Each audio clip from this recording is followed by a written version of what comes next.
سکھوں اور پنجابی مسلمانوں کے ہاں عام تصور یہ ہے کہ رنجیت سنگھ نے افغانستان کے دارالسلطنت کابل شہر پر اپنا جھنڈا نصب کر دیا۔ سکھوں نے انٹرنیٹ پر کچھ نقشے اپلوڈ کیے ہیں جن میں ننگرہار، خوست، پکتیکا، وزیرستان، روپ، شیرانی، اورکزئی اور درہ خیبر کو رنجیت سنگھ کی سلطنت کا حصہ دکھایا گیا ہے۔ حقیقت یہ کہ ان علاقوں پر حکومت کرنا تو دور، رنجیت کے سپاہیوں نے وہاں قدم بھی نہیں رکھے۔ 1837 میں رنجیت سنگھ کے جنرل ہری سنگھ نلوا نے جمرود کے میدانی علاقے میں درہ خیبر کے نزدیک ایک قلعہ تعمیر کیا جس کو اس نے فتح گڑھ کا نام دیا۔ یہ رنجیت سنگھ کی مغرب کی جانب آخری پیش قدمی تھی اور جمرود کے قلعے پر اس کی سلطنت کی سرحد ختم ہوتی تھی۔ فتح گڑھ کی تعمیر کے صرف 4 مہینوں بعد ہری سنگھ نلوا کو افغانوں نے شکست دے کر مار ڈالا۔ ہری سنگھ نلوا رنجیت سنگھ کا سب سے ایگریسو جنرل تھا اور اس کی شکست اور موت نے سکھوں کے حوصلے پست کر دیے۔ جمرود کی لڑائی سے پہلے رنجیت سنگھ کا یہ ارادہ تھا کہ جلال آباد شہر پر امیر دوست محمد خان کے ان سوتیلے بھائیوں کے ذریعے قبضہ کیا جائے جو کہ رنجیت سنگھ کے جاگیردار تھے۔ ان کے نام سلطان محمد خان، سید محمد خان اور پیر محمد خان تھے۔ ان تینوں بھائیوں کو عام طور پر سرداران پشاور کہا جاتا ہے۔ سکھ فوج خود خیبر پاس میں داخل ہونے سے ڈرتی تھی، اس لیے رنجیت سنگھ نے یہ منصوبہ بنایا کہ بارکزئی سرداروں کو مالی وسائل مہیا کر کے خیبر پاس کے راستے جلال آباد شہر پر بالواسطہ قبضہ کیا جائے۔ تاہم ہری سنگھ کی موت اور شکست کی وجہ سے رنجیت سنگھ کی ہمت ٹوٹ گئی اور اس نے وہ منصوبہ ترک کر دیا۔ کہا جاتا ہے کہ ہری سنگھ کی موت کی خبر سن کر رنجیت سنگھ زاروں قطار رونے لگا۔ 1837 میں موجودہ ڈیرہ اسماعیل خان، ٹانگ، نوشیرہ اور پشاور کے اضلاع پر رنجیت سنگھ کی ڈائریکٹ حکومت تھی۔ یہاں سکھوں کی فوج قلعوں اور چوکیوں میں تعینات تھی۔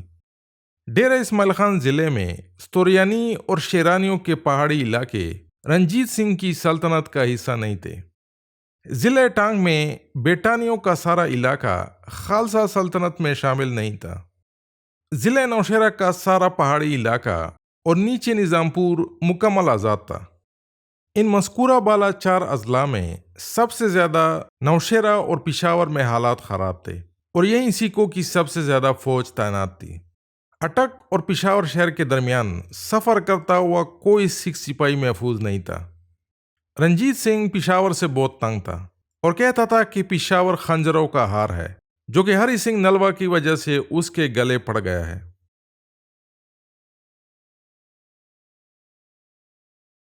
1837 میں کوہاٹ، کرک، ہنگو اور چارسدہ کے اضلاع 3 بارکزئی بھائیوں کی جاگیر میں شامل تھے۔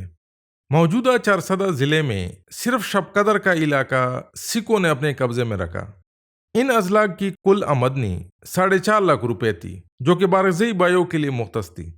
1837 میں ان چاروں اضلاع میں سکھوں کی کوئی فوج تعینات نہیں تھی اور تمام انتظام سرداران پشاور کے ہاتھوں میں تھا، یعنی ان علاقوں پر خالصہ راج برائے نام تھا۔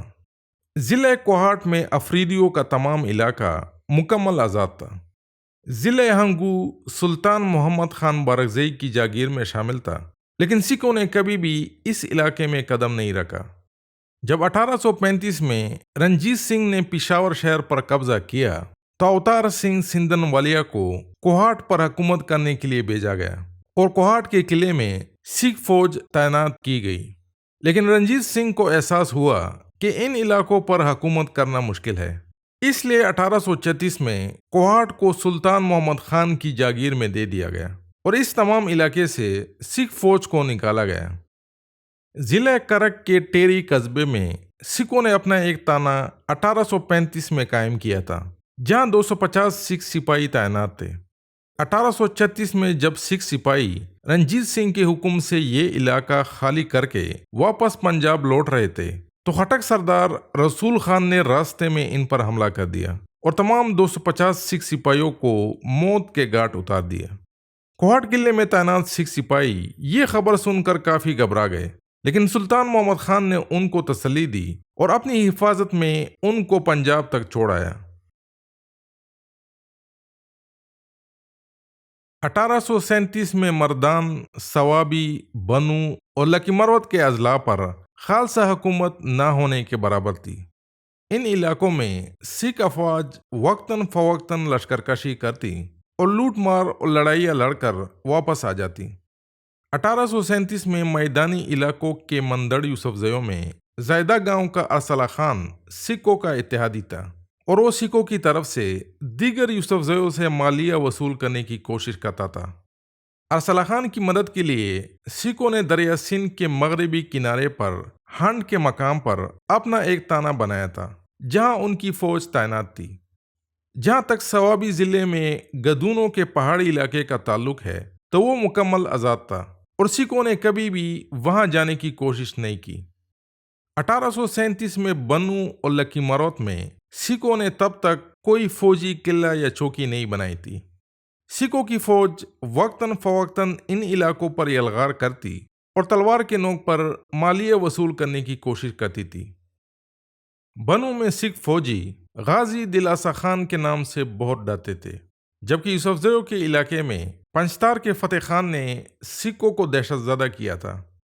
جب ہری سنگھ نلوا کو اپریل 1837 میں شکست ہوئی تو میدانی علاقوں کے یوسفزئی سکھوں کے خلاف ایک مرتبہ پھر اٹھ کھڑے ہوئے اور رنجیت سنگھ کو ان کو دبانے کے لیے جموں سے گلاب سنگھ کو بلانا پڑا۔ الیگزینڈر برنز لکھتا ہے کہ سکھوں کے ہاتھوں اس علاقے کو مفتوح اور مغلوب سمجھا جاتا ہے جہاں اذان پر پابندی ہوتی ہے، مسجدوں میں گرو گرانتھ رکھا جاتا ہے اور گائے کے گوشت کھانے پر پابندی لگائی جاتی ہے۔